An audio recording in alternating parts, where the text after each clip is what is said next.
Allez, bonjour, ça faisait longtemps qu'on s'était pas vu, qu'on n'avait pas discuté. Vidéo assez importante, assez longue, on va commencer par les marchés tradis, on passera côté crypto. Et voilà, c'est parti.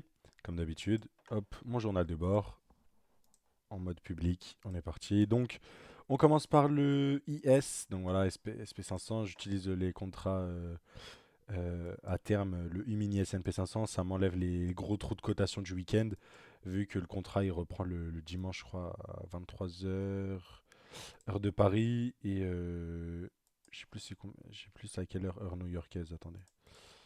Mais bref, en tout cas, c'est plus facile à analyser, grosso modo. Ouais, 18 heures. 18 heures le dimanche. Donc c'est cool. S'il y a juste du coup un jour avec un trou de cotation. Et voilà. Donc la dernière fois qu'on s'était vu, on avait raconté quoi? Bon, on avait raconté pas mal de choses. Le premier truc qu'on avait raconté, c'est qu'on avait un... Après ce long truc baissier, c'était pas le moment d'être ultra baissier. Pourquoi? Parce qu'on avait une accumulation qui se mettait en place et qu'on allait avoir un pump dans tous les cas. Pour revenir où? Dans les supplies, on avait indiqué celle-là. On avait dit les 5751. Je vous rappelle le petit trick que je vous ai donné. Oui, c'est facile d'identifier cette supply-là. Pour avoir des confirmations en plus, hop, tu prends l'accumulation. L'accumulation, c'est quoi? C'est hop, ici, prise de liquidité inversion. La tiers, elle est là. Hop, hein, je vais vite. Tu fais comme ça. Tu mets du point haut au point bas. Tu as les 1618. Hop, je vais vite fait me décaler. 161.8, ok. 1.618 sur le paramètre FIBO. Voilà, 1.618. Et bref, du coup, c'était la target des 5775, ce que je racontais. On l'a targeté, boum, et en plus, on a eu une autre inversion. Pour ma part, du coup, dès à présent, on est baissier. On a des zones de résistance juste là. Ici, c'est ce qu'on appelle un breaker, mais c'est aussi une fair value gap qu'on va travailler, bien évidemment. Pour ma part, le high protégé temporairement se retrouve ici, ce qui remettrait une dynamique à la hausse sur le SP500. Ce serait la cassure de ce niveau-là. Donc c'est possible. Voilà, retour dans la demand, entre guillemets, retour dans le bloc initial. Hop, on retravaille le bloc initial pour push plus haut. Cependant, ça ne change pas l'analyse qu'on avait évoquée avec une distribution actuellement sur le top et un high protégé juste là. Voilà. Donc voilà. Donc on peut, si on regarde d'ici à là, on peut retracer carrément. On peut aller jusqu'à, pour moi, dans cette zone-là. Donc les supplies, les trucs comme ça. Donc 5900 points à 6000 points, un truc comme ça. Et boum, ce reversal à partir de là, ok.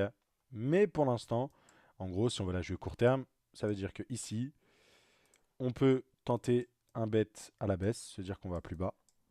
Et je vais vous montrer pourquoi, si peut-être pas encore maintenant qu'on ira plus bas, et qu'on a des probabilités de push plus haut, et que dans tous les cas, on pourra atteindre la confirmation de la cassure de ce high là. Voilà. Et que ce pump là pourrait être un pump d'exit dès qu'on arrive dans la zone qu'on a targeté.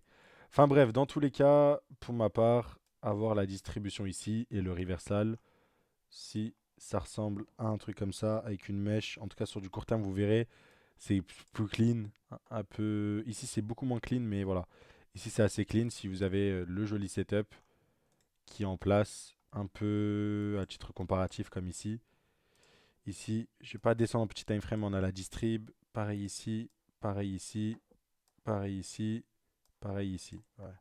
Vous voyez un peu à quoi ça ressemblerait si je descendais en genre 30 minutes. Voilà. Bref, du coup, c'est ça qu'on veut observer ici pour aller plus bas. Mais voilà. Malheureusement, le sentiment est très très baissier sur les marchés à l'heure actuelle, avec tout le bordel en mode tarif Trump. Bref, euh, je suis pas un grand fan des news économiques, macro, etc. Je sais que sur du long terme, c'est intéressant de quand même avoir connaissance, mais généralement, les Trump qui annonce des tarifs, qui annonce pas de tarifs, ça pump, ça dump.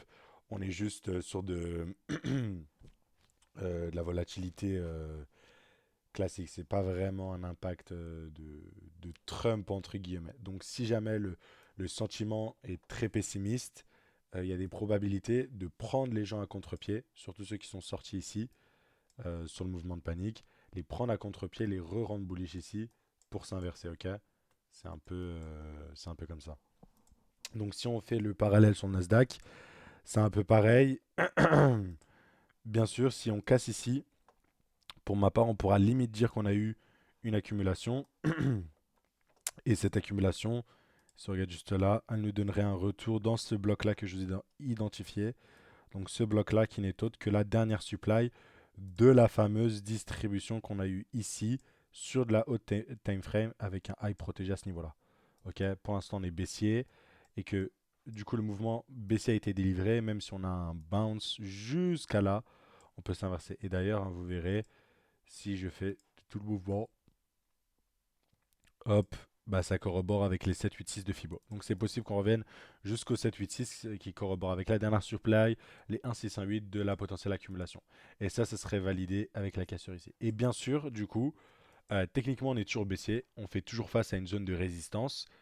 Et du coup, si on a ce setup là, il y a de fortes probabilités qu'on aille plus bas.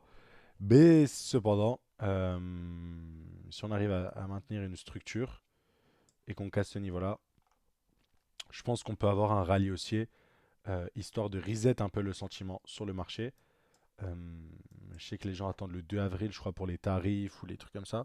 Donc on verra bien ce que ça va donner. Techniquement, sur du court terme, on est baissier. Aïe, aïe. Hop, on retrace. Et du coup, il y a une opportunité ici pour aller plus bas. Donc voilà. C'est tout ce que je pourrais dire. Et bien sûr, il faudra suivre parce que, pour ma part, ça, il y a deux choses qui pourraient se traduire de ça. Un retour ici qui délivre un retracement, un peu comme ici. Hop, distrib avant le dump, distrib avant le dump, distrib avant le dump. Donc là, c'est en HTF, mais je pense que vous voyez à quoi ça ressemble en low time frame. Voilà, distrib avant le dump. Si jamais c'est ça, dans ce cas, et c'est un peu difficile parce que voilà, si elle arrive en pleine nuit ou voilà, on peut louper le mouvement. Euh, mais bon, heureusement que vous pouvez mettre des alertes et que les horaires sont plutôt corrects, on va dire, du côté des États-Unis. Il y a juste une partie de la nuit que vous ne pouvez pas couvrir, quoi. Mais bref, c'est pas le sujet. Tout ça pour vous dire que un mouvement comme ceci va se répercuter sur les crypto-monnaies. On fera le parallèle juste après. Et voilà. Par contre, un mouvement comme celui-ci serait positif sur les crypto-monnaies. Mais pour ma part, pas ultra positif tant qu'on va pas casser ce niveau-là sur les indices boursiers comme le NQ, le IS. Et que ici on aura un dead cat bounce, genre un Ether qui va rebounce pour hop, liquider tout le monde, remonter à 2500. Et si jamais il continue comme le Bitcoin à être corrélé, hop, c'est pour mieux dump. Donc on verra ce que ça va donner. Sur du court terme, partez du constat qu'on est baissier, qu'on va aller plus bas et qu'on tant qu'on ne casse pas ce high là. Voilà.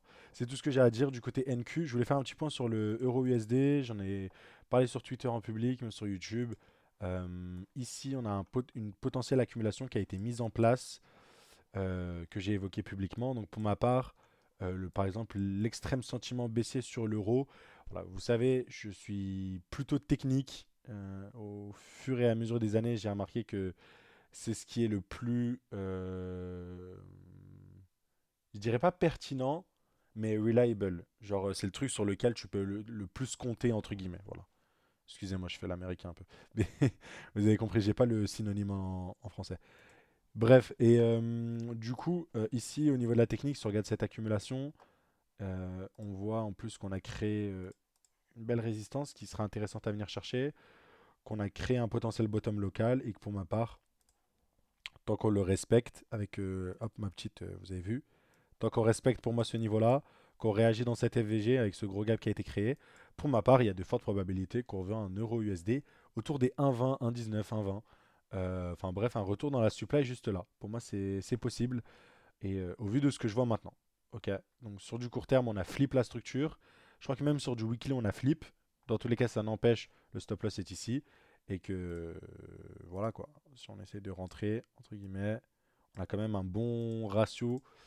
Voilà. Donc très intéressant l'euro USD. Je pense que ici, peut-être ce retracement court terme peut être un petit peu plus profond. Mais à moyen terme, je pense qu'on aura un euro qui va reprendre du poil de la bête face au, euh, face à dollar, voilà, tout simplement. Et ça se répercuterait un peu sur le Dixie.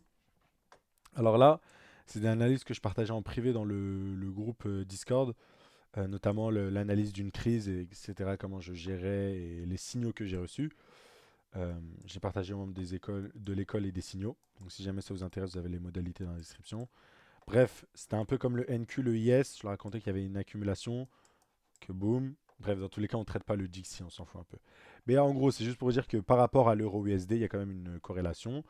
Et que sur du court terme, on peut aller chercher des gaps un petit peu plus hauts. Ok. Et donc sur l'euro USD, un petit retracement. Mais derrière, le momentum est complètement, pour ma part, baissier.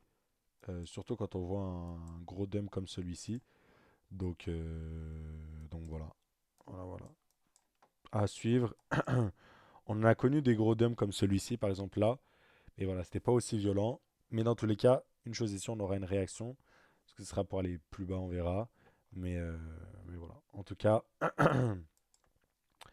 ça me fait beaucoup penser à ces vagues de top ici. Un peu où en mode, hop, premier top, on crée une résistance, on passe au-dessus, on break, retrace, boum, pour aller chercher le dernier support. Pour l'instant, ça semble être le plan sur le DC. Donc voilà, c'était juste pour vous montrer un peu euh, en parallèle de l'euro USD. Ce qu'on avait raconté aussi, c'était sur le USD GPY. Alors, est-ce que j'ai peut-être la chart là? Ouais, voilà. Je savais que je l'avais. Voilà, c'était la potentielle, ce qui se rappelle la potentielle distrib qu'on a là. Prise de liquidité, création d'une résistance, prise de liquidité, inversion. Hop là, vous avez vu. Un peu comme le NQ, ce que je racontais, on peut retracer vraiment jusqu'au 0,786. Et bien sûr, le bon signal sera la distrib qui était magnifique là. Et, euh, et voilà. Voilà, voilà, tout simplement. On a reversal, on a cassé le dernier lot. Techniquement, là, mon stop loss, je peux le bouger ici. Voilà. Je dérisque ma position si je tradais l'USD JPY pour viser ses EQL. Et voilà. Donc là aussi, un dollar qui perd de la valeur face au yen japonais. Euh, en gros, c'est ça que ça veut dire. Donc c'est un peu la vision en ce moment que j'ai. Un euro qui perd de la valeur face à de l'euro, à du dollar, tout simplement. Ce que je racontais aussi au sein de l'école, pour vous le faire brièvement, voilà, on va faire une vidéo d'une heure, mais c'est que les valeurs technologiques aux États-Unis étaient en full ATH, alors que là on était en full accumulation. Donc j'ai rajouté un channel analyse bourse et analyse commodities. Donc c'est dans les signaux, mais en fait c'est même les membres de l'école ont accès. Le but, c'est d'avoir des analyses qui vous permettent de voir un peu nos biais sur les marchés, tous les marchés. Donc généralement c'était les cryptos, mais là j'ai rajouté la bourse vu qu'on s'ennuie un peu sur les cryptos et que sur la bourse on a quand même des grosses indications, des gros shifts, je pense majeurs. Je dirais des gros shifts majeurs de notre, je vais pas dire peut-être pas de notre siècle, mais quand même de notre décennie. Je vois vraiment des shifts du côté de secteurs plus défensifs déjà aux États-Unis, mais un shift des valeurs aux États-Unis vers la Chine. Euh, Certains diront c'est DeepSeek, c'est pas DeepSeek. DeepSeek, en tout cas, comme je vous l'ai dit, l'analyse pour moi, l'analyse technique a toujours été beaucoup plus efficace que de me casser la tête, même si c'est important de comprendre la macro, tous ces mécanismes-là. Mais en gros, je vois ça sur le Queb, ok. Donc c'est un ETF China Internet. Donc je crois c'est les Tencent, Alibaba, bref, c'est les boîtes tech, ok, un ETF quoi, des boîtes tech chinoises. Et bref, quand je vois ça, là je sais que le sentiment était très bearish. Alors oui, on a eu ce bear market, cool, mais par contre quand tu vois une structure de latéralisation, c'est magnifique, hein. Latéralisation égale pump, latéralisation égale pump. Donc globalement, on le voit ici, latéralisation égale pump. Voilà, c'est un peu ce que je racontais ici. Et donc c'était le Queb. J'avais vu aussi voilà, les secteurs défensifs, c'était une petite action que j'avais vue. Le but ici, en fait, c'est de partager des cas pratiques en fait, de la stratégie que j'utilise. Que ce soit sur les cryptos, j'en partage beaucoup. Là, je vous montre que je peux l'utiliser si je veux trader mon portefeuille personnel d'actions ou ce genre de choses. Voilà, c'était une boîte dans la santé. Vous voyez cette accumulation, elle est magnifique. Elle est magnifique cette accumulation, on est d'accord. Donc voilà, ces patterns sont tellement beaux que je les partage vraiment pour la beauté du pattern et pour étoffer l'expérience et entre guillemets, les exemples, tout simplement. Mais bref, tout ce que j'ai remarqué, c'est que du côté États-Unis, et on l'a vu, hein, tout a été drivé par les valeurs technologiques. Donc quand on regarde le IS, etc., c'est les Google, je crois il y a Apple aussi qui faisait des trucs de fou, Nvidia, bref, tout ce qu'on a vu depuis 2022, donc depuis 3 ans qu'on voit, bah, c'est vraiment les valeurs technologiques. Alors du côté chinois, a priori, bah, comparé aux boîtes américaines, les Chinois, bah, c'est complètement de la merde. Alors, peut-être, Mais bon, ça me paraît un peu tiré par les cheveux. Et on a une complète sous-performance et on a surtout la mise en place d'une grosse accumulation. Et pour ma part, elle va délivrer un mouvement à la hausse. Alors que quand je regarde le IS ou le NQ, moi je vois des distribs qui pourraient délivrer des mouvements à la baisse. Ok. Donc voilà, c'est très très intéressant selon moi à regarder ce switch qu'on est en train de voir. Donc pareil, sur Baba, c'était une action, pardon, hop, c'était une action dont on a parlé. Hop, j'avais partagé voilà, ce trade-là. Baba, c'est voilà, depuis l'analyse, hein, j'avais dit les actions chinoises, voilà, hop, 63%. Si je vous montre un peu, pas besoin d'utiliser le Fibo, mais hop, retour dans la dernière supply. C'est un peu la target partout. Toujours la même chose, quand on pose des bottoms, on revient dans la dernière supply. On va causer un retracement. Là, je racontais aussi qu'on a une distribution en cours. Alors là aussi, pareil, des cas d'usage. Hop, retour dans la FVG qui est une supply. Et on a une mise en place de distrib. Donc voilà, c'est magnifique. Vous avez vu des SMC qu'on applique en direct, j'adore. C'est vraiment ce. Moi, ça me fait kiffer personnellement. Après, je suis peut-être un peu fou, mais voilà. On avait Xiaomi, pas comme Baba, mais voilà, en overextension. Voilà, c'est une autre partie de la stratégie. Pour ceux qui connaissent, j'en ai déjà parlé sur la chaîne YouTube. Anyways, quand on a un mouvement haussier overextended, comme on dit, donc très très étendu. On a toujours un retour à l'équilibre au 0,5 et on utilise la time frame dans lequel on observe. Donc là, on était en monthly, un mois. On utilise la règle des 30. Donc un mois, c'est 30 jours. 30 jours divisé par 30 égale un jour. Un jour, du coup, c'est la time frame dans laquelle on va chercher le truc. Là, je voyais la distribution qui était magnifique. Je m'attendais à un mouvement à la baisse. On était dans une magnifique zone. Donc, je m'attendais à une récupération de la tiers, voire des 0,5 de Fibo. Si je vous montre le 3CP, donc Xiaomi, c'est peut-être pas là. Alors, ça doit être là.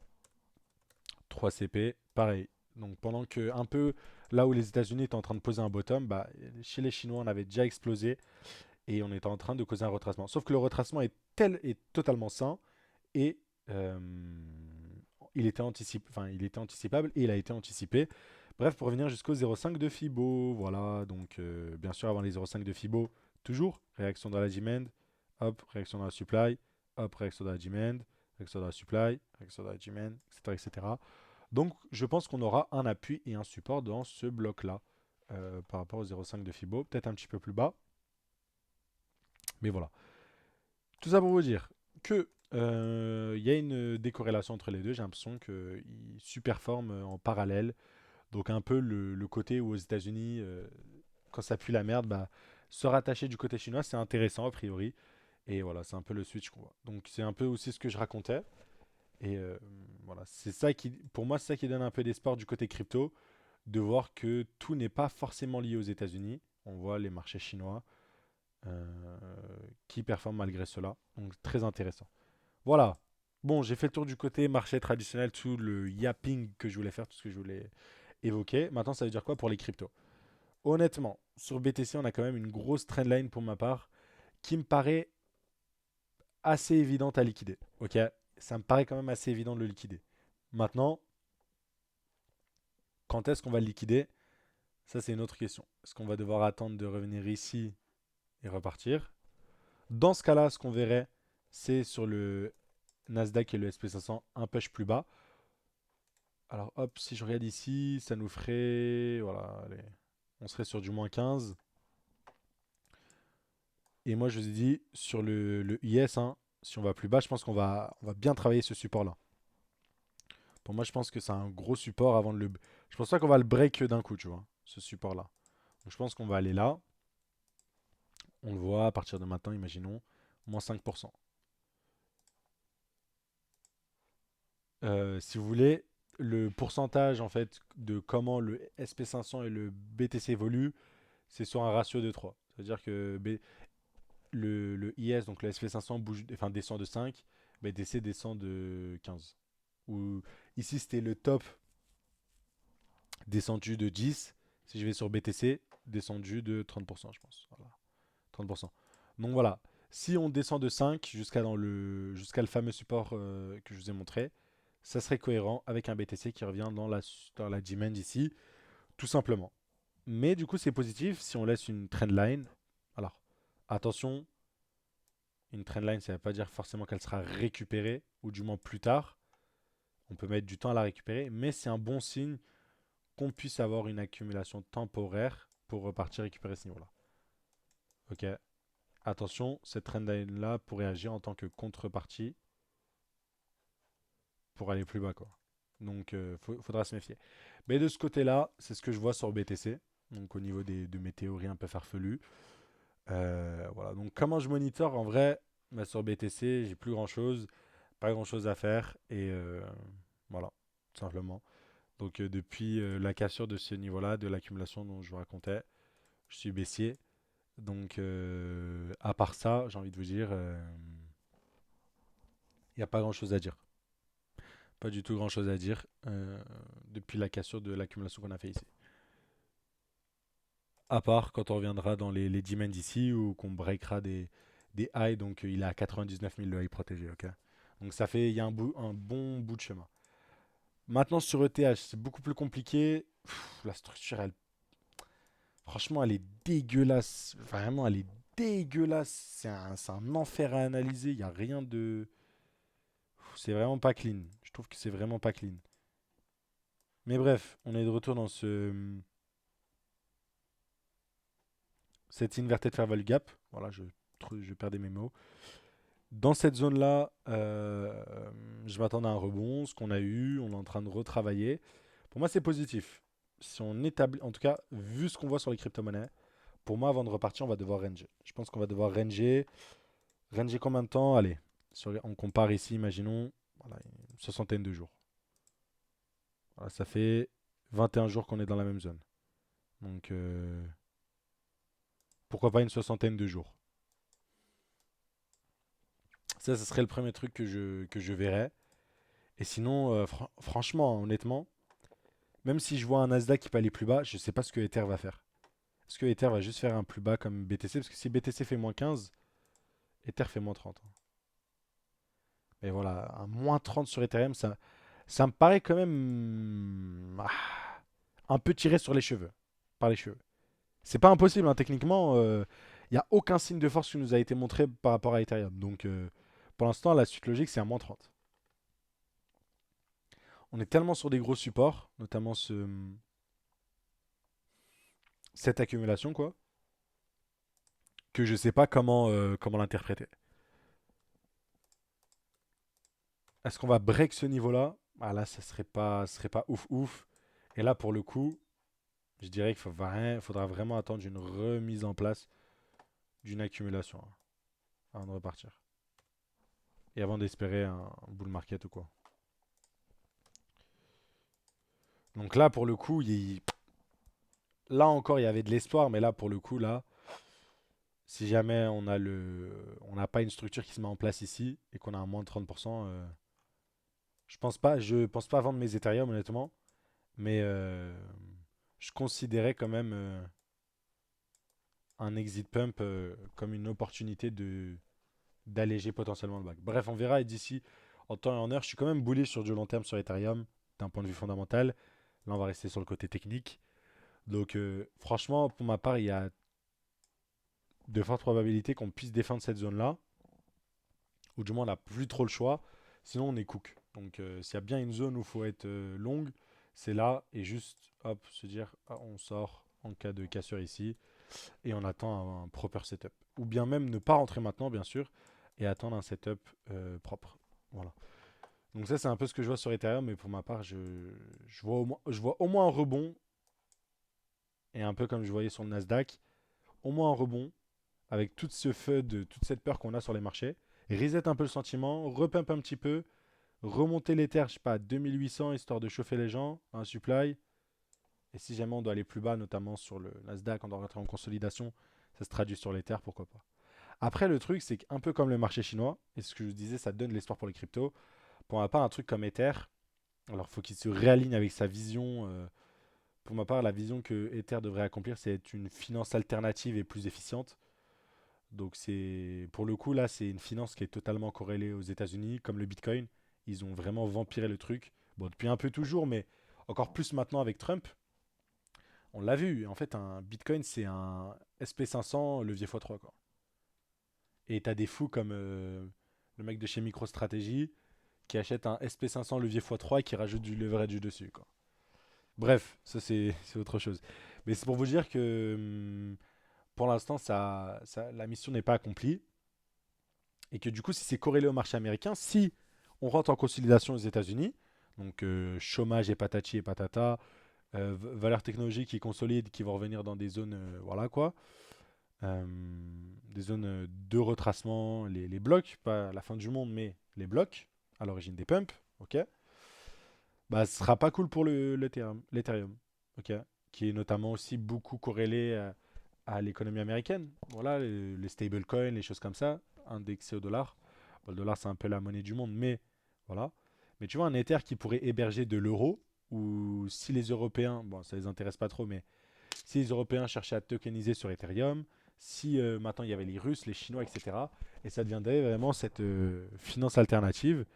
Euh, pour moi, je pense que c'est la vision endgame d'Ethereum. Parce qu'en vrai, ce que la blockchain a fait, je pense aux crypto-monnaies, et je pense que c'est pour ça aussi qu'ils ont beaucoup focus dessus, et que la cabale crypto aussi a échoué. Pour ceux qui se rappellent l'épopée Gary Gensler en 2022, et les choses comme ça, c'est une securities, pas une securities, pour ceux qui se rappellent de ces scandales-là. Pour le coup, ça a donné une influence au dollar dans le monde. Alors, je dis pas qu'elle a décuplé grâce aux crypto-monnaies, mais voilà, elle a quand même grandement augmenté. On le voit dans les pays où les monnaies sont en complet dépeg. On a vu le cas de la Turquie, des gros utilisateurs de la crypto, notamment l'USDT et tout ça. Pourquoi? Leur monnaie ne vaut plus rien. Tu regardes l'inflation, ça n'a ni queue ni tête. Donc oui, ils n'utilisent pas Bitcoin, ils utilisent tout de même la technologie blockchain, ils utilisent Tron, ils utilisent Ethereum, Arbitrum, ce genre de choses. Pour ma part, ça c'est très bullish pour les Américains. Et ils ont été très... Enfin, ce qu'ils l'ont fait intentionnellement ou pas, c'est ils ont été très forts. De plus, avec ses propres stablecoins, ils rachètent leurs propres dettes. Suffit de regarder, dites-vous que Tether, ils détiennent plus des bons du trésor américain que le Mexique ou certains alliés des États-Unis. Ça, c'est un truc de dingue. J'en avais déjà parlé. Donc, si jamais on a cette vision-là qui est accomplie par plusieurs pays et pas que les États-Unis, donc par exemple, ils veulent étendre l'influence du yuan, imaginons les Chinois. C'est pas un peu dans leur plan. À l'heure actuelle, le yuan est un peu une monnaie fermée. Mais si jamais ils tentent à ouvrir ou une autre puissance, je sais pas, la Russie, d'autres pays, bref, ça va créer un événement, un environnement pardon, compétitif où tout le monde va essayer de prendre des market shares. Parce qu'en fait, développer sur Ethereum, déployer ces choses-là, c'est rendre accessible au monde ta monnaie. Ok. Là où c'était un peu accessible, chaque pays avait sa monnaie locale. Là, si avec un smartphone, tu peux avoir de l'USDT, sachant que l'USDT, il est beaucoup plus fiable, entre guillemets, que ton Turkish Lira ou je sais plus c'était quoi la monnaie au Liban, mais bref, ce genre de choses. C'est voilà, c'est très très fort. Donc c'est un peu la vision endgame d'Ethereum, donc qui est un peu un hub DeFi, une version alternative de la finance, mais pas trop à la fois, quoi, vu qu'on reprend les mêmes mécaniques de la finance traditionnelle, et aussi le rendre le plus efficient. Bref, je blabla dans tout ça. Parce que c'est peut-être l'opportunité dans des phases de consolidation pour Ethereum de briller. Voilà. Euh, donc, est-ce que là, je viens de faire un speech de 5 minutes pour Moto Opium le crâne? Peut-être. Mais j'y crois. En tout cas, enfin, j'y crois. C'est pour ça que j'investis dans Ethereum. Je prends à la zéro avec mon bag Ethereum. Je dis à chaque fois, je prends à la zéro avec ou à l'infini et l'au-delà, comme dirait Buzz l'éclair. Mais voilà un peu la vision que j'en ai. Et voilà, donc peut-être ce sera le moment pour Ethereum de prouver que c'est un asset résilient, on va dire moins corrélé, je dirais pas parce que là pour le coup c'est toujours très corrélé, mais qui peut tirer son épingle du jeu. Bref, on est sur support, c'est assez difficile de me dire que on va casser ce niveau-là, mais en vrai de vrai, si on a le prochain dub sur du court terme, c'est possible. Mais du coup, ça voudrait dire quoi? On va descendre sur du daily. Si on va plus bas, ça voudrait dire qu'on va respecter cette supply-là. Euh, et par le même niveau, cette FVG-là. Voilà, tout simplement. Hop, si je vais sur du H4, on a eu une mini accumulation. Franchement, c'est horrible un peu en ce moment les marchés pour ceux qui traitent sur du court terme. Je vois toutes ces mèches. Je pense qu'on va venir potentiellement récupérer ces niveaux-là, potentiellement, pour établir quelque chose ici. Voilà, un peu la possibilité. Et si on établit quelque chose ici pour aller plus bas, là, c'est pas ouf. Un peu comme BTC, ce serait le scénario comme le SP500 ou le Nasdaq, pump, puis dump. Ok. Et donc, pareil, même topo, distribution, on va chercher. On est dans cette supply-là, on l'a déjà agressé. Je pense qu'on va aller chercher au moins celle-là, voire les FVG. Et bien sûr, si jamais on n'est pas sur le truc et on va aller sur des plus hauts, on cassera le dernier high ici. C'est vraiment, en fait, c'est tellement corrélé que voilà. Et bien sûr, le pump, par exemple, un truc sur Ethereum, si c'est pour pump, c'est pour aller sûrement récupérer tout ça, je pense. C'est possible. Ou retravailler cette zone-là, voire récupérer au-dessus. Pour l'instant, il n'y a pas grand-chose à faire. Je pense que là, pour le coup, sur cette zone-là, il y a de quoi être bull sur Ethereum, en tout cas sur du court terme, pour un rebond technique. Vu le sentiment qui est très très baissier, on peut rester dans un sentiment baissier longtemps, mais je pense que un rebond potentiel de court terme pour récupérer avant de mieux dump. Voilà. Un peu comme ce qu'on a eu ici, au moins un rebond. Donc voilà, je pense qu'il aura lieu. De quelle sorte? Voilà, si vous voyez que ça distribue sur du court terme comme ce que je vous racontais, il aura sûrement lieu comme ça. Et sinon, il aura lieu directement là pour aller plus bas. Ou au moins, voilà. On verra ce que ça va donner, mais sinon, il n'y a pas grand-chose à dire, hein. Franchement, sur du court terme, je vois, j'ai envie de mettre mes alertes, mais même si je mets mes alertes, en fait, ce que je veux vous dire, c'est que quand j'étais là, j'ai acheté, j'étais bullish. Puis là, on vient de titiller ma dernière zone. Ah, je suis en mode, voilà. Je pense qu'on peut revenir dans cette EVG là pour aller plus bas sur Bitcoin, chercher cette zone. Bref, c'est très compliqué d'avoir un truc. Voilà, j'ai établi un peu toutes les zones que je targetais et les setups que je chercherais quand on arriverait dans ces zones-là. Donc ici, distrib. Si on doit aller plus bas, au même titre que le NQ ici, que le US ici. Voilà.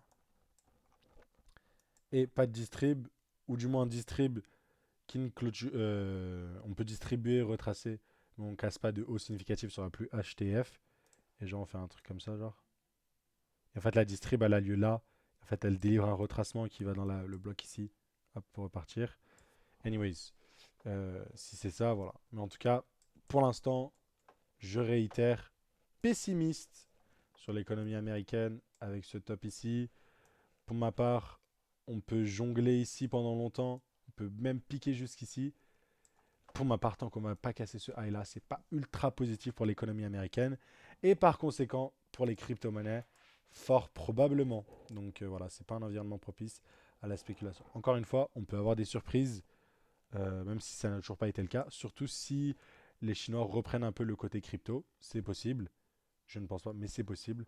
Parce que du côté chinois, pour le coup, bah, moi, comparé aux États-Unis, je suis giga bullish. Quand je vois des accus, je vois Alibaba, des ranges, s'il vous plaît, hein, des ranges qui durent 1197 jours.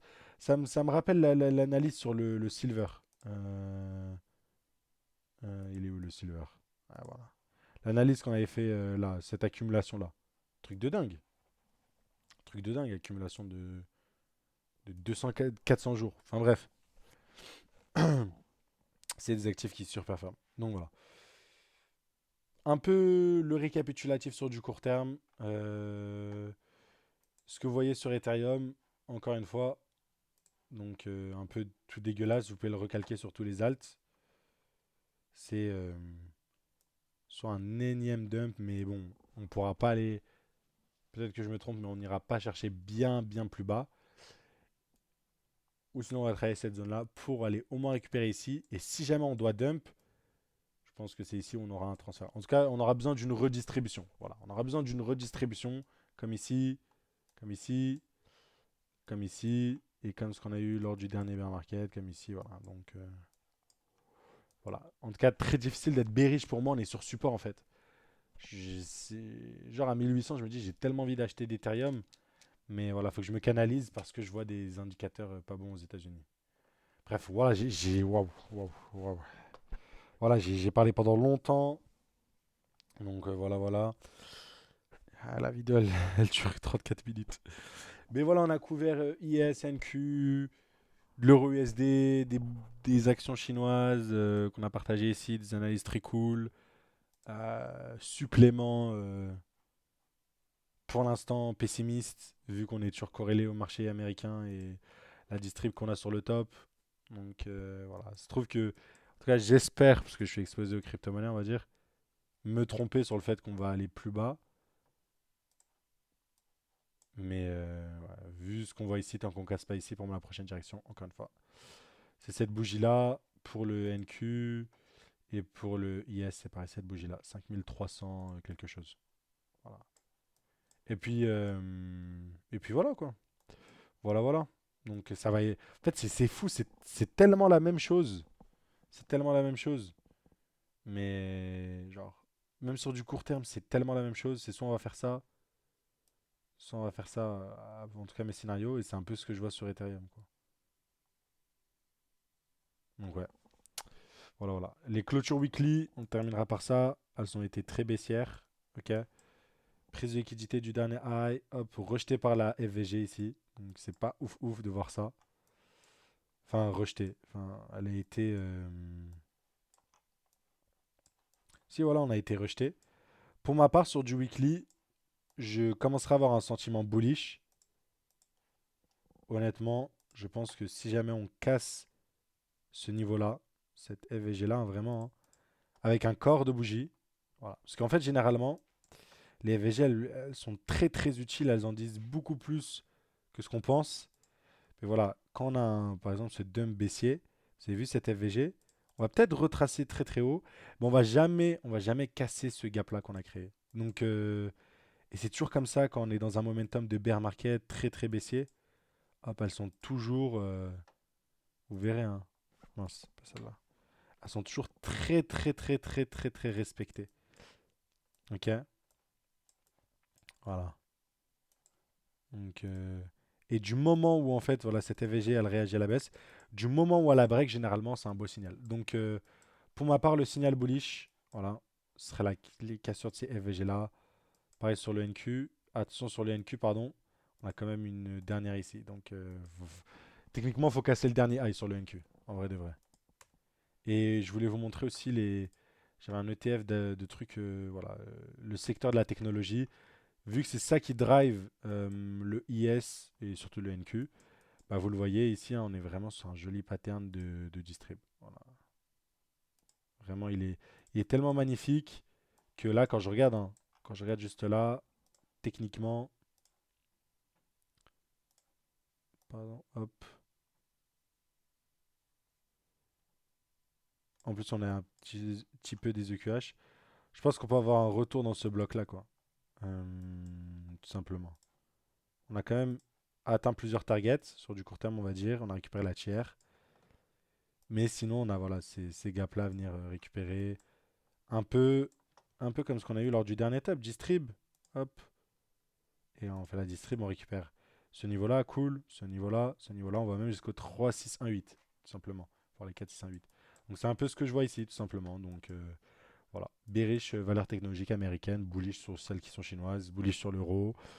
Et du coup, bah, je ne peux pas ignorer que technologie américaine liée au crypto et que ça risque d'impacter le truc. Mais bon, on est tellement sur support que là, j'ai rien à faire. Si jamais je veux me délester, encore une fois, comme je l'ai dit, ce sera sur un pump et sur ces niveaux-là. Enfin, ces niveaux-là. Ça se trouve, on va plus dump si vous voulez. Et du coup, ce sera sur ces niveaux-là où hop, je me délesterai. En gros. Si jamais, mais en tout cas, je vous le dirai. Bref, pour le coup, la vidéo touche vraiment, vraiment à sa fin. Merci. C'était la petite update et voilà, on se retrouve très prochainement pour une nouvelle vidéo.